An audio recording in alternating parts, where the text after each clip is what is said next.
নমস্কার বন্ধুরা। আগের দিন তোমাদের আমি শেষ পড়িয়েছিলাম কঠিন পদার্থের বিভিন্ন রকম যে দৈর্ঘ্যের প্রসারণ সেইখান অবধি। তো আজকে আমি তোমাদের যে বিষয়টা শুরু করব তার পরের যে অংশটা রয়েছে সেটা হচ্ছে তরলের প্রসারণ। তো তরলের প্রসারণ তোমরা সাধারণ জীবনে খুবই দেখেছো। খুব একটা সাধারণ পরিচিত ঘটনা হচ্ছে আমাদের জীবনেই তরলের প্রসারণ। কীরকম দেখেছো তোমরা? না, যে দুধ যখন আমরা গরম করছি পাত্রের মধ্যে, আমরা যখন দুধটাকে দিয়ে যখন আমরা দুধটাকে গরম করছি, না কিছু সময় পর আমরা কি দেখি, না কিছু সময় পর আমরা দেখি যে দুধটা উথলে উঠছে।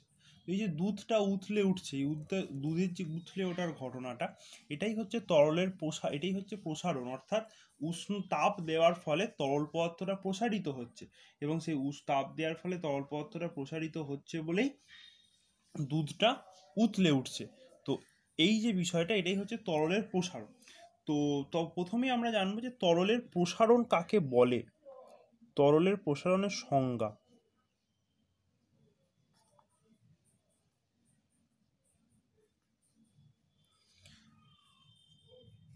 তো তরলের প্রসারণের সংজ্ঞা বলতে গেলে আমাদের কি বলতে হবে? না, তরলের প্রসারণ বলছে যে কঠিন পদার্থের ক্ষেত্রে যেমন নির্দিষ্ট আকার বা তার একটা নির্দিষ্ট দৈর্ঘ্য বা তার একটা ক্ষেত্রফল আছে, কিন্তু তরল পদার্থের তো কোনো নির্দিষ্ট আকার বা ক্ষেত্রফল নেই। তাহলে এর কেবলমাত্র আছে আয়তন। তাহলে উষ্ণতা বৃদ্ধিতে, তাহলে সংজ্ঞাটা হবে, তাহলে আয়তন বৃদ্ধি হবে। তাহলে উষ্ণতা বৃদ্ধিতে কোনো তরল পদার্থের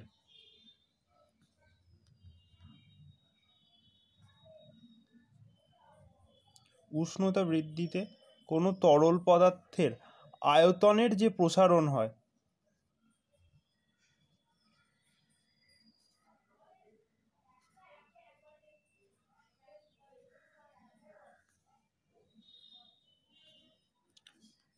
তাকে তরলের প্রসারণ বলে। তাহলে এটাই হচ্ছে তরলের প্রসারণের সংজ্ঞা, যে উষ্ণতা বৃদ্ধিতে কোনো তরল পদার্থের আয়তনের যে প্রসারণ হয় তাকেই বলা হচ্ছে তরলের প্রসারণ।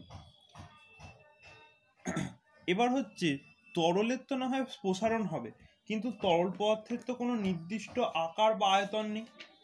তাহলে তরল পদার্থকে যে পাত্রে রাখা হয়, তাহলে তরল পদার্থটা সেই পাত্রের আকার ধারণ করে।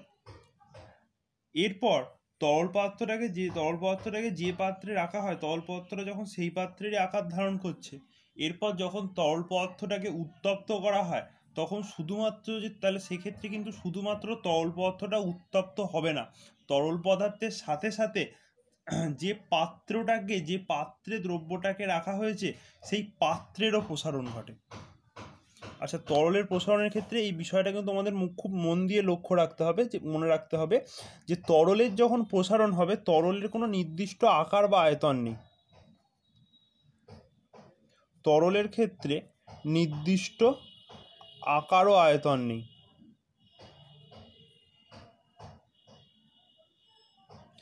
তাহলে তরল পদার্থটাকে রাখবো, সেই পাত্রেরই আকারটা ধারণ করবে। এরপর যখন তরল পদার্থটাকে আমি উত্তপ্ত করছি,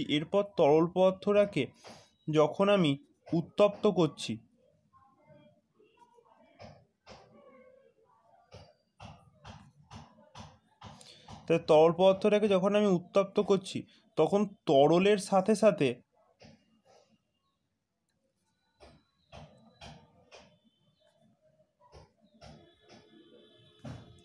পাত্রেরও প্রসারণ ঘটে। এই যে তরলের সাথে সাথে পাত্রেরও প্রসারণ ঘটে, এই যে ঘটনাটা, এইখান থেকে আমরা দুটো জিনিস পাবো। এই যে তরলের সাথে সাথে এই যে পাত্রেরও প্রসারণ ঘটে, এই যে উত্তপ্ত করার পথে শুধুমাত্র তরলেরই প্রসারণ ঘটছে না, পাত্রের প্রসারণও ঘটে। সেই কারণে তরলের দুরকম প্রসারণ পাওয়া যায়। তরলের দু প্রকার প্রসারণ পাওয়া যায়। যে তরলের প্রসারণের সাথে সাথে যেহেতু পাত্রেরও প্রসারণ ঘটছে, সেই জন্য তরলের দু প্রকার প্রসারণ পাওয়া যায়। সেই প্রসারণগুলো কি কি? না, এক নম্বরে আমরা আসবো তরলের আপাত প্রসারণ,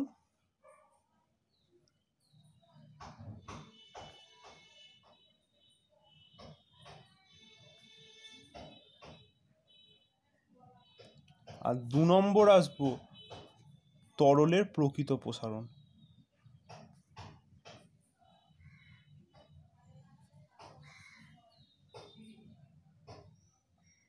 তো এরপর তরলের প্রকৃত প্রসারণ কাকে বলছে? প্রথম আসবো তরলের আপাত প্রসারণ। তো তরলের আপাত প্রসারণ কাকে বলছে?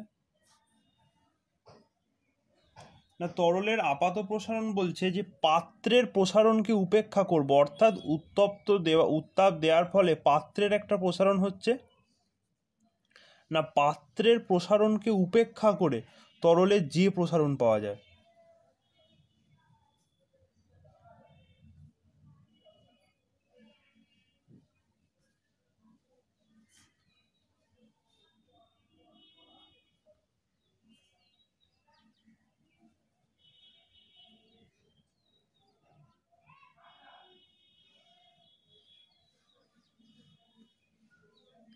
পাত্রের প্রসারণকে উপেক্ষা করে তরলের যে প্রসারণ পাওয়া যায় বলতে, এই যে প্রথম যে আমি উদাহরণটা দিলাম যে গরম তাপ দিলে দুধটা উথলে উঠছে, তো সেক্ষেত্রে যখন আমি দুধটাকে গরম করছি তখন দুধটা গরম হওয়ার সাথে সাথে যে পাত্রটা রয়েছে সেই পাত্রটাও কিন্তু গরম হচ্ছে। কিন্তু আপাত প্রসারণ যখন আমি তরলের বার করব তখন আমি এই যে উত্তপ্ত করার ফলে যে পাত্রটার যে প্রসারণটা হচ্ছে, পাত্রটার প্রসারণটাকে আমি তার মধ্যে আনবই না, পাত্রের প্রসারণটাকে আমি সম্পূর্ণভাবে তরলের প্রসারণের থেকে আলাদা করে দেবো। পাত্রের প্রসারণটা আমার বিবেচনার মধ্যেই আসবে না। তাহলে বিবেচনার মধ্যে কোনটা ধরবো? না, বিবেচনার মধ্যে আমরা যেটা বলবো যে দুধটা, অর্থাৎ যে তরলটা কি পরিমাণ প্রসারিত হচ্ছে, তরলের কি পরিমাণ আয়তন বৃদ্ধি পাচ্ছে, সেইটা শুধুমাত্র আমরা হিসাব করব। তখন যে প্রসারণটা আমরা পাবো তখন তাকে বলা হচ্ছে তরলের আপাত প্রসারণ। আর তরলের প্রকৃত প্রসারণ কাকে বলছে?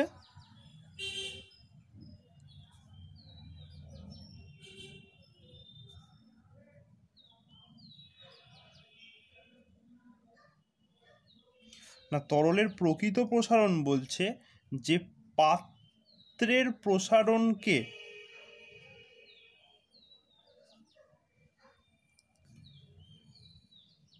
যোগ করে তরলের যে প্রসারণ পাওয়া যায়।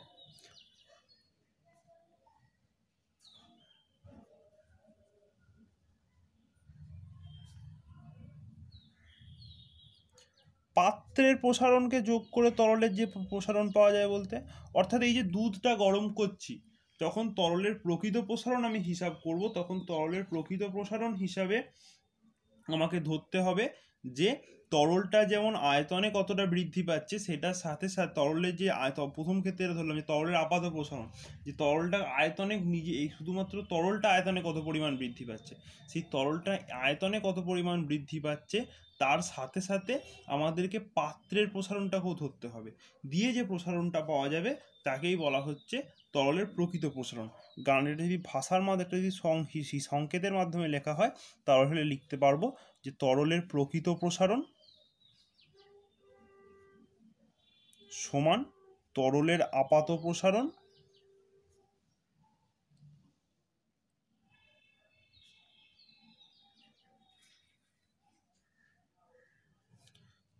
যোগ পাত্রের প্রসারণ।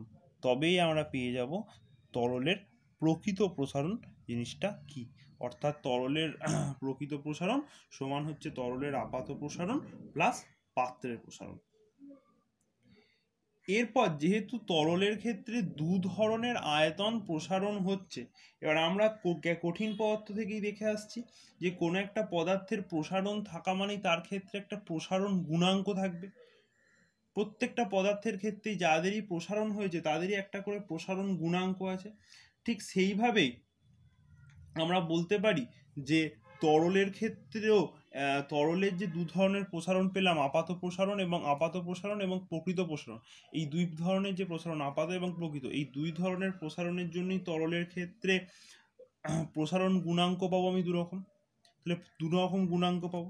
তাহলে প্রথম যে গুণাঙ্কটায় আসছি সেটা হচ্ছে তরলের আপাত প্রসারণ গুণাঙ্ক।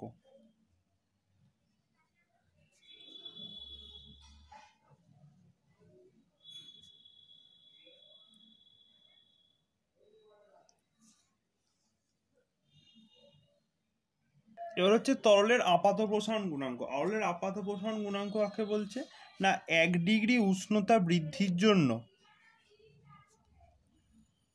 1 ডিগ্রি উষ্ণতা বৃদ্ধির জন্য তরলের একক আয়তনের যে আপাত প্রসারণ হয়,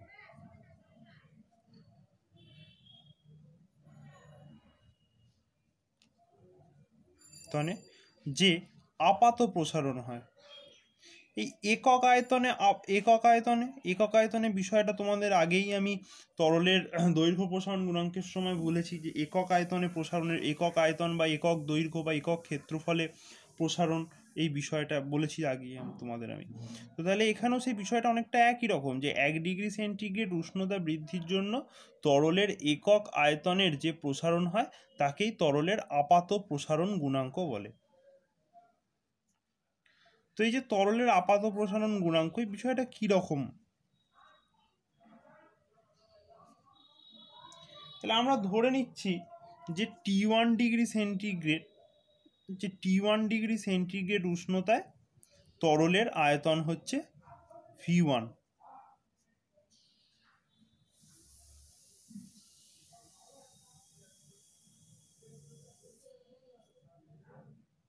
তখন হচ্ছে V1। T2 ডিগ্রি সেন্টিগ্রেড উষ্ণতা যখন উষ্ণতা বৃদ্ধি করেছি আমি এখানে আমি লিখছি যে উষ্ণতা বৃদ্ধি করেছি, তাহলে উষ্ণতা বৃদ্ধি করার ফলে উষ্ণতা হয়েছে T2 ডিগ্রি সেন্টিগ্রেড, এবং T2 ডিগ্রি সেন্টিগ্রেড উষ্ণতায় তরলের এখানে আপাত হবে, একটা আপাত কথাটা এখানে লিখে পড়তে ভুলে গেছি, তো আপাত আয়তন উষ্ণতায় তরলের আপাত আয়তন সেটা সমান হচ্ছে V2। আবার এখানে কিন্তু T2 greater than T1, T2 greater than T1 আর T2 উষ্ণতায় হচ্ছে V2। তাহলে তরলের আয়তন প্রসারণ গুণাঙ্কের যে সংজ্ঞাটা যেটা পেলাম, যে 1 ডিগ্রি সেন্টিগ্রেড উষ্ণতা বৃদ্ধির জন্য তরলের একক আয়তনে যে আপাত প্রসারণ হয়, তাহলে সেই প্রসারণের সংজ্ঞা অনুযায়ী, গুণাঙ্কের সংজ্ঞা অনুযায়ী, এই যে প্রসারণ গুণাঙ্ক যেটা পেয়েছি সেই প্রসারণ গুণাঙ্কের সংজ্ঞা অনুযায়ী আমি কি বলতে পারি, তরলের আপাত প্রসারণ গুণাঙ্ক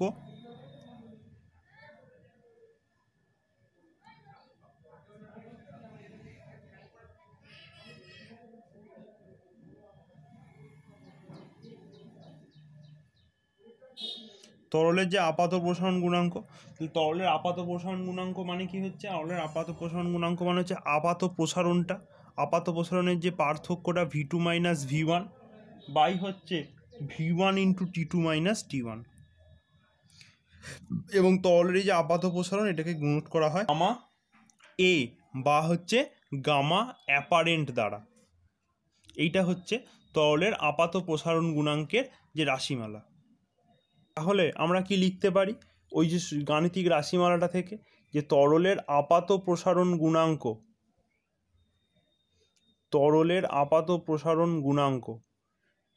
এটা সমান কি,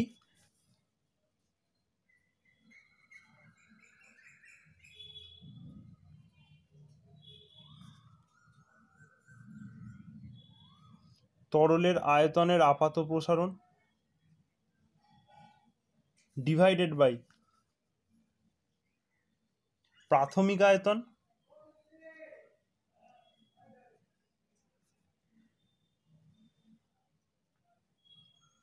ইন্টু উষ্ণতা বৃদ্ধি। তাহলে এইটাই হচ্ছে তরলের আপাত প্রসারণ গুণাঙ্ক, অর্থাৎ তরলের আয়তনের প্রকৃত প্রসারণ বাই প্রাথমিক আয়তন ইন্টু উষ্ণতা বৃদ্ধি। তাহলে এখানে আমরা কি দেখতে পেলাম, যে 1 ডিগ্রি সেন্টিগ্রেড উষ্ণতা বৃদ্ধির জন্য তরলের একক আয়তনে যে আপাত প্রসারণ হয় তাকেই আমরা বলছি তরলের আপাত প্রসারণ গুণাঙ্ক। একক আয়তনে মানে কি না, প্রত্যেকটা একক আয়তন, অর্থাৎ যদি একটা 10 গ্রাম পার সেমিকিউব যদি তার আয়তন হয়, তাহলে প্রত্যেকটা একক আয়তন অর্থাৎ প্রত্যেকটা এক একক আয়তনে তার যে আপাত প্রসারণ হচ্ছে সেটাকেই বলা হচ্ছে 1 ডিগ্রি সেন্টিগ্রেড উষ্ণতা বৃদ্ধির জন্য, তাকেই বলা হচ্ছে আপাত প্রসারণ গুণাঙ্ক।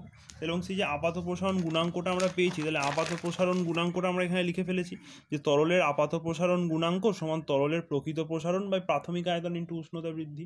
এইটা দিয়েই তোমাদের সমস্ত কিছু কাজ হবে, এবং এটাই হচ্ছে গাণিতিক প্রকাশ তরলের আপাত প্রসারণের। এরপর আমি যে জায়গাটায় আসবো সেটা হচ্ছে তরলের প্রকৃত প্রসারণ গুণাঙ্ক। এটাও আপাত প্রসারণ গুণাঙ্কের মতো একই রকম হবে।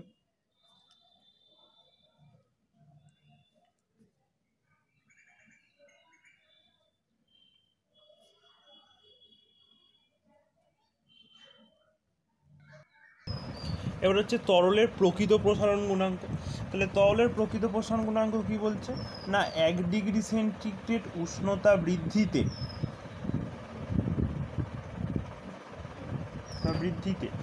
তরলের একক আয়তনের যে প্রকৃত প্রসারণ হয়, তরলের একক আয়তনের যে প্রকৃত প্রসারণ হয়, একক আয়তনের যে প্রকৃত প্রসারণ হয় তাকেই বলা হচ্ছে তরলের ক্ষেত্রে প্রকৃত প্রসারণ গুণাঙ্ক। এবার তরলের প্রকৃত প্রসারণ গুণাঙ্ক বিষয়টা কীরকম হবে না তরলের প্রকৃত প্রসারণ গুণাঙ্ক মানে হচ্ছে পাত্রের প্রসারণ প্লাস আপাত প্রসারণ। তাহলে এক্ষেত্রেও T1 ডিগ্রি সেন্টিগ্রেড উষ্ণতায় যদি কোনো একটা তরলের প্রকৃত প্রসারণ যদি আমি ধরে নিই, প্রকৃত প্রসারণ হচ্ছে V1, উষ্ণতা বৃদ্ধির পরে সেটা হয়ে যাচ্ছে T2, উষ্ণতা বৃদ্ধি করলে T2 ডিগ্রি সেন্টিগ্রেডে তরলের প্রকৃত প্রসারণ হচ্ছে V2, আবার T2 গ্রেটার দেন T1, তাহলে উষ্ণতা বৃদ্ধি কত পরিমাণ হচ্ছে, তাহলে উষ্ণতা বৃদ্ধিটা হচ্ছে T2 মাইনাস T1। তাহলে এবার আমাদের সংজ্ঞা কি বলেছে না 1 ডিগ্রি সেন্টিগ্রেড উষ্ণতা বৃদ্ধিতে তরলের একক আয়তনের যে প্রসারণ হয় তাকেই বলা হচ্ছে তরলের প্রকৃত প্রসারণ গুণাঙ্ক। তাহলে সেক্ষেত্রে আমরা এবার সংজ্ঞা থেকে কি বলতে পারি যে সংজ্ঞানুযায়ী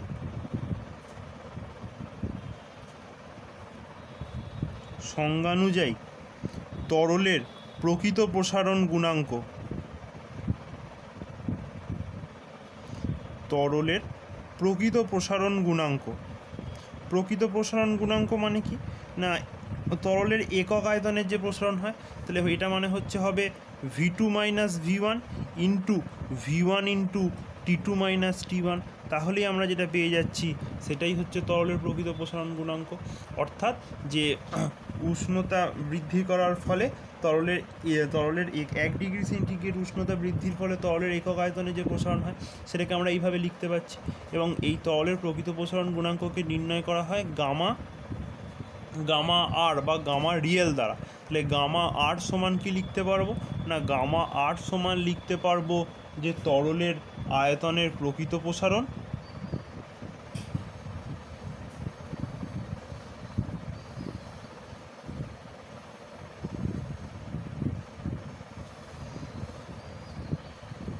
ডিভাইডেড বাই প্রকৃত প্রসারণ প্রাথমিক আয়তন, প্রকৃত প্রসারণ না, এটা হবে প্রাথমিক আয়তন ইন্টু উষ্ণতা বৃদ্ধি। তাহলেই আমরা পেয়ে যাচ্ছি কি না তরলের প্রকৃত প্রসারণ গুণাঙ্ক। এরপর এই যে তরলের আমরা দু ধরনের প্রসারণ পড়লাম, আপাত প্রসারণ এবং প্রকৃত প্রসারণ। এদের তাহলে একক আছে একটা, তাহলে এদের একক এবং এই যে তরলের প্রকৃত প্রসারণ গুণাঙ্ক এবং আপাত প্রসারণ গুণাঙ্ক এদের ক্ষেত্রে যে এককটা হবে সেই এককটা কি হবে না এককটা নির্ণয় করার আমরা চেষ্টা করি। না এককটা কি বলছে না গামা এ অর্থাৎ গামা অ্যাপারেন্ট বা তরলের যেটা প্রকৃত আপাত প্রসারণ গুণাঙ্ক সেটা সমান কি বলছে তরলের আয়তনের আপাত প্রসারণ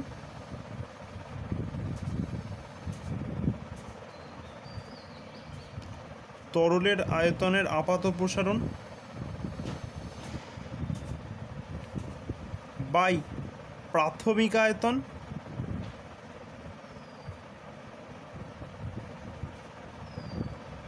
ইন্টু উষ্ণতা বৃদ্ধি।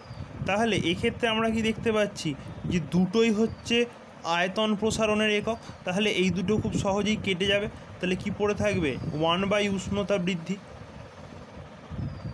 1/, উষ্ণতা বৃদ্ধি মানেই হচ্ছে তার এককটা হয়ে যাবে সিজিএস পদ্ধতিতে পার ডিগ্রি সেন্টিগ্রেড, আর এসআই পদ্ধতিতে হয়ে যাবে তার এককটা পার কেলভিন। ঠিক একইভাবে আমরা বলতে পারবো যে সিজিএস পদ্ধতিতে পার ডিগ্রি সেন্টিগ্রেড এবং এসআই পদ্ধতিতে পার কেলভিন, এইটার মতো করে আমরা খুব একইভাবে বলতে পারবো যে গামা আর এর ক্ষেত্রেও এর এককটা হবে একই, কারণ সেক্ষেত্রেও দুটোই হচ্ছে আপাত প্রসারণ গুণাঙ্কের একক। তাহলে দুটো বিষয় হচ্ছে একই। এরপর আমরা আসবো মাত্রা কি বলছে না এই দুটো রাশি হবে মাত্রাহীন রাশি। মাত্রাহীন রাশি কেন হবে না, এই যে গাণিতিক রূপটা আমরা পাচ্ছি, এই যে তরলের আয়তনের আপাত প্রসারণ বা প্রাথমিক আয়তন ইন্টু উষ্ণতা বৃদ্ধি, এটাও আয়তনের একক, এটাও আয়তনের একক। তাহলে দুটোই যেহেতু আয়তনের একক, তাহলে আমরা জানি যে ওপর এবং নিচে উপর নিচে দু জায়গাতেই যদি একই রাশির একক থাকে, একই রাশির অনুপাত হয়, তাহলে আমরা কি বলতে পারবো সেই রাশিটা হচ্ছে মাত্রাহীন রাশি। তাহলে সেখান থেকে আমরা বলতে পারবো যে তরলের আপাত প্রসারণ গুণাঙ্ক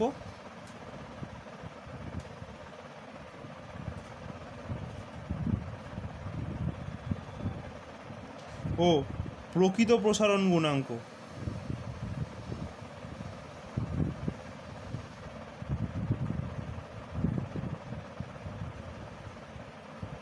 দুটি রাশি মাত্রাহীন।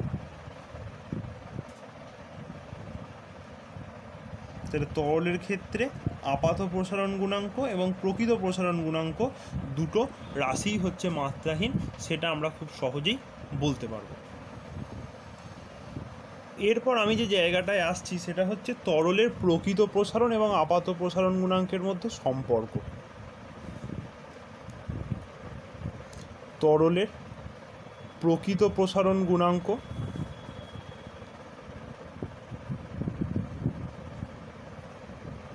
ও আপাত প্রসারণ গুণাঙ্কের মধ্যে সম্পর্ক।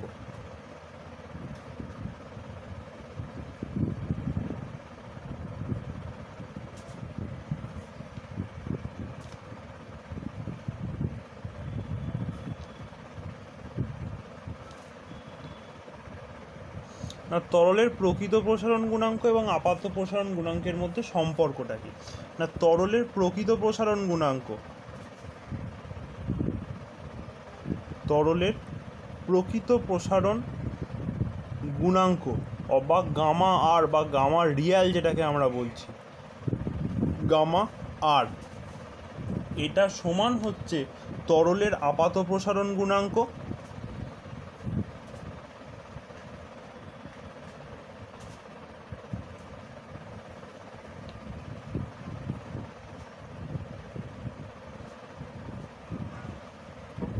গামা এ প্লাস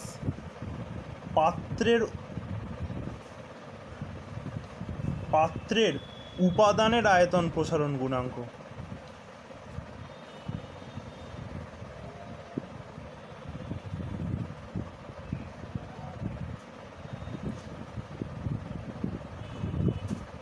তাহলে তরলের প্রকৃত প্রসারণ গুণাঙ্ক গামা আর সমান হচ্ছে তরলের আপাত প্রসারণ গুণাঙ্ক গামা আলফা প্লাস গামা এ, গামা আলফা নয় গামা এ অর্থাৎ গামা অ্যাপারেন্ট প্লাস পাত্রের উপাদানের আয়তন প্রসারণ গুণাঙ্ক। এই দুটোর যোগফলটা নিয়েই হচ্ছে তরলের প্রকৃত প্রসারণ গুণাঙ্ক। এইখান থেকে আরও দুটো জিনিস আমাদের নোট আকারে মনে রাখতে হবে, নোট বলে আমি লিখে রাখছি। এই দুটো জিনিস কিন্তু তোমাদের পড়তে হবে, মনে রাখতে হবে, দুটো পরীক্ষার শর্ট কোশ্চেনের জন্য খুবই গুরুত্বপূর্ণ এবং আসে। প্রথম যে বিষয়টা হচ্ছে সেটা হচ্ছে তরলের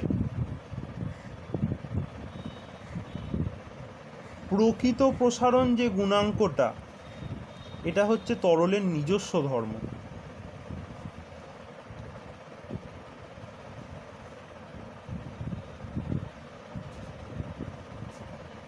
আপাত প্রসারণ গুণাঙ্ক নয়। অর্থাৎ যে তরলের ক্ষেত্রে যদি দুটো প্রশ্ন দেয় যে তরলের নিজস্ব ধর্ম কোনটি লেখো, প্রকৃত প্রসারণ গুণাঙ্ক না আপাত প্রসারণ গুণাঙ্ক, তখন কিন্তু তোমাদের লিখতে হবে যে তরলের নিজস্ব ধর্ম হচ্ছে প্রকৃত প্রসারণ গুণাঙ্ক, আপাত প্রসারণ গুণাঙ্ক তরলের নিজস্ব ধর্ম নয়। এইটা কিন্তু একটা খুব গুরুত্বপূর্ণ বিষয়। অর্থাৎ তরলের প্রকৃত প্রসারণ গুণাঙ্ক অর্থাৎ পাত্রের প্রসারণ প্লাস তরলের প্রসারণ দুটো নিয়ে যে প্রসারণ গুণাঙ্কটা পাচ্ছি সেটাই হচ্ছে তরলের প্রকৃত প্রসারণ গুণাঙ্ক বলা হচ্ছে এবং সেটাই হচ্ছে তরলের নিজস্ব ধর্ম। আপাত প্রসারণ গুণাঙ্কটা কিন্তু তরলের নিজস্ব ধর্ম নয়। আর 2 নম্বর যে বিষয়টা আসছে সেটা হচ্ছে যে তরলের আপাত প্রসারণ গুণাঙ্কের মানটা, আপাত প্রসারণ গুণাঙ্কের মান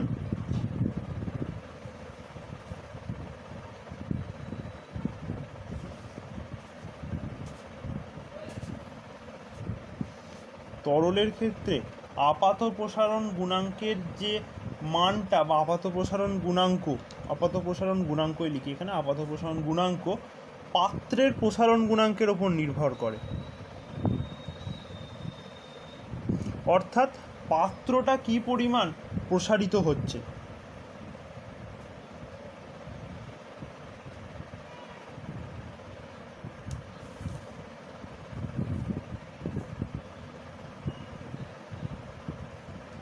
পাত্রের প্রসারণ গুণাঙ্কের ওপর এটা নির্ভর করে। তরলের আপাত প্রসারণ গুণাঙ্কটা, সেই কারণে কি হয় না, একই তরল বিভিন্ন পাত্রে রাখলে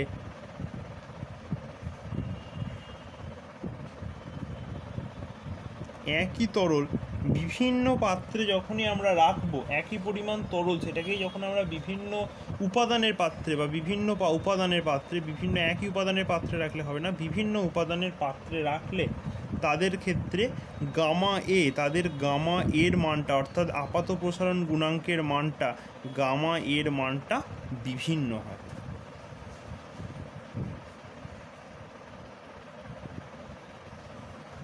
আজকে তোমাদের এই পর্যন্তই। এরপর আমরা দেখে নেবো যে আজকে আমরা কী কী পড়লাম। তো আজকে আমি তোমাদের যে বিষয়টি নিয়ে আলোচনা করলাম সেটা হচ্ছে তরলের প্রসারণ। তো প্রথম তরলের প্রসারণ জানার আগে আমাদের জানতে হবে যে তরলের প্রসারণ কাকে বলে। না, উষ্ণতা বৃদ্ধিতে কোনো তরল পদার্থের আয়তনের যে প্রসারণ হয় তাকেই বলা হচ্ছে তরলের প্রসারণ। এরপর হচ্ছে তরলের প্রসারণের ক্ষেত্রে একটা বিষয় আসছে, তরল পদার্থের কোনো নির্দিষ্ট আকার বা আয়তন নেই, ওটাকে যে পাত্রে রাখা হয় সেই পাত্রটার আকারও ধারণ করে। ফলে তরল পদার্থটাকে যখন উত্তপ্ত করছি তখন তরল পদার্থের সাথে সাথে পাত্রেরও প্রসারণ ঘটে। তাহলে যেহেতু তরল পদার্থের সাথে সাথে পাত্রেরও প্রসারণ ঘটে, তাহলে সেক্ষেত্রে তরল পদার্থের ক্ষেত্রে দুরকম প্রসারণ পাচ্ছি, না একটা আপাত প্রসারণ, একটা প্রকৃত প্রসারণ। তরলের আপাত প্রসারণ কাকে বলছে না, পাত্রের প্রসারণকে উপেক্ষা করে তরলের যে প্রসারণ পাওয়া যায় তাকেই বলা হচ্ছে তরলের আপাত প্রসারণ। আর তরলের প্রকৃত প্রসারণ কাকে বলছে না, পাত্রের প্রসারণকে যোগ করে তরলের যে প্রসারণটা পাওয়া যায় তাকেই বলা হচ্ছে তরলের প্রকৃত প্রসারণ। এরপর তরলের প্রকৃত প্রসারণ মানে কি না, তরলের প্রকৃত প্রসারণ মানে হচ্ছে তরলের আপাত প্রসারণ যোগ পাত্রের প্রসারণ। এরপর দু ধরনের প্রসারণ গুণাঙ্ক এসেছে। তরলের আপাত প্রসারণ গুণাঙ্ক, না 1 ডিগ্রি সেন্টিগ্রেড উষ্ণতা বৃদ্ধির জন্য তরলের একক আয়তনের যে আপাত প্রসারণ হয় তাকেই বলা হচ্ছে আপাত প্রসারণ গুণাঙ্ক। যেমন T1 ডিগ্রি সেন্টিগ্রেডে যদি তরলের আপাত আয়তন হয় V2 এবং T2তে যদি আপাত আয়তন হয় V2, তাহলে আপাত প্রসারণ গুণাঙ্কটা আমি দেখিয়ে দিয়েছি যে V2 minus V1 into V1 into T2 minus T1, যার অর্থ হচ্ছে যে তরলের আপাত প্রসারণ গুণাঙ্ক এটা সমান আমরা লিখতে পারি যে তরলের আয়তনের আপাত প্রসারণ বাই প্রাথমিক আয়তন ইন্টু উষ্ণতা বৃদ্ধি। এরপর আমরা এসেছি তরলের প্রকৃত প্রসারণ গুণাঙ্ক, একইভাবে 1 ডিগ্রি সেন্টিগ্রেড তরলের আয়তনের যে প্রসারণ হয় এবং তরলের আপাত প্রসারণ গুণাঙ্ক, ঠিক একইভাবে তরলের প্রকৃত প্রসারণ গুণাঙ্কের মধ্যে আপাত প্রসারণ গুণাঙ্কের রাশিমালাটাও বার করেছি। এরপর এসে গেছি এদের একক। না একক কি বলছে না, তরলের প্রকৃত প্রসারণ, তরলের আপাত প্রসারণ মানে হচ্ছে তরলের আয়তনের আপাত প্রসারণ বাই প্রাথমিক আয়তন ইন্টু উষ্ণতা বৃদ্ধি, দুটোই আয়তনের একক। তাহলে এরা পরস্পরের সাথে কাটাকাটি হয়ে যাচ্ছে, তাহলে পড়ে থাকছে কি 1 বাই উষ্ণতা বৃদ্ধি। তার মানে সিজিএস পদ্ধতিতে এর একক পার ডিগ্রি সেন্টিগ্রেড, এসআই পদ্ধতিতে পার কেলভিন। এরপর গামা আর যেটা পেয়েছিলাম অর্থাৎ তরলের প্রকৃত প্রসারণ গুণাঙ্ক, সেক্ষেত্রেও প্রসারণটা হচ্ছে তরলের আয়তনের প্রকৃত প্রসারণ বাই প্রাথমিক আয়তন ইন্টু উষ্ণতা বৃদ্ধি। এক্ষেত্রেও দুটো প্রকৃত প্রসারণ, এই ক্ষেত্রেও দুটোই আয়তনের একক। তাহলে কি পড়ে থাকবে, শুধুমাত্র 1 বাই উষ্ণতা বৃদ্ধি। তাহলে সেক্ষেত্রেও এই সিজিএসের এককটাও গামার আরের এককও হচ্ছে একই। এবং এদের মাত্রার ক্ষেত্রেও বিষয়টা একই, যে তরলের আপাত প্রসারণ গুণাঙ্ক এবং প্রসিত প্রসারণ গুণাঙ্ক দুটো রাশি মাত্রাহীন, কারণ দুটো রাশি হচ্ছে একই রাশির অনুপাত, এবং একই রাশি কি না, একই রাশি আয়তনের অনুপাত। তাহলে দুটো যদি একই রাশি আয়তনের অনুপাত হয় তাহলে বলা যাচ্ছে যে রাশিটা হচ্ছে একটা মাত্রাহীন রাশি। এরপর যে জায়গাটায় আসছি সেটা হচ্ছে তরলের প্রকৃত প্রসারণ এবং আপাত প্রসারণ গুণাঙ্কের মধ্যে সংজ্ঞাটা কি। তাহলে গামা প্রকৃত প্রসারণ গুণাঙ্ক, গামা 8 সমান হচ্ছে আপাত প্রসারণ গুণাঙ্ক প্লাস পাত্রের উপাদানের আয়তন প্রসারণ গুণাঙ্ক। এরপর নোট আকারে দুটো জিনিস তোমাদের বলেছি যেগুলো তোমাদের মনে রাখতে হবে। সেটা হচ্ছে যে তরলের প্রকৃত প্রসারণ গুণাঙ্ক হচ্ছে তরলের নিজস্ব ধর্ম, কিন্তু আপাত প্রসারণ গুণাঙ্কটা তরলের নিজস্ব ধর্ম নয়। আর আপাত প্রসারণ গুণাঙ্কের মান পাত্রের প্রসারণ গুণাঙ্কের ওপর নির্ভর করে, প্রসারণ গুণাঙ্কের উপর নির্ভর করে। সেই কারণে একই তরল বিভিন্ন উপাদানের পাত্রে রাখলে তাদের ক্ষেত্রে কি দেখতে পাচ্ছি না, তরলের যে আপাত প্রসারণ গুণাঙ্কের মানটা বিভিন্ন। তো আজকে এইখান পর্যন্তই। তো তোমাদের যদি কারুর কিছু কোনো বিষয়ে অসুবিধা থেকে থাকে এই আজকের পড়াটা নিয়ে, তাহলে তোমরা কমেন্ট সেকশনের মাধ্যমে জানিও, আমি যথাসম্ভব উত্তর দেওয়ার চেষ্টা করব। ধন্যবাদ।